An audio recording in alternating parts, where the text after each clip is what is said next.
Hello friends, welcome to Bhairava view 786. இன்னைக்கு நம்ம பார்க்க போகிறது கூடாரவள்ளி அப்படின்னு சொல்லிட்டு ஒரு விரத முறை இருக்குது. இந்த விரத முறையை நம்ம கடைபிடிச்சா என்ன பலன்கள் நமக்கு கிடைக்கும் அப்படின்றத முதல்ல பார்த்துருவோம். அந்த விரதத்தை கடைபிடிக்கிறவங்க ஒருவேளை இது காதலர்களுக்கான ஒரு ஜாக்பாட்டான நாள் அப்படின்னு சொல்லலாம்.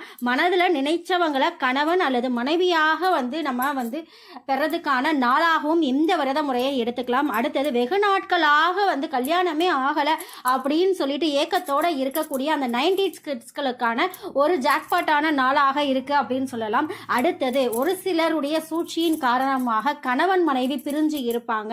அந்த கணவன் மனைவி பிரிஞ்சு இருக்கிறாங்க அப்படின்னு சொன்னா அந்த கணவன் மனைவி ஒன்று சேர்றதுக்காக இந்த மாதிரியான ஒரு விரதத்தை இருக்கும் பொழுது உங்களுக்கு அந்த கணவன் மனைவி இடையே இருக்கக்கூடிய பிரச்சனை, யார் எப்படிப்பட்ட சூழ்ச்சிகள் செஞ்சு கணவன் மனைவியை பிரிச்சு வச்சாலும் அவங்க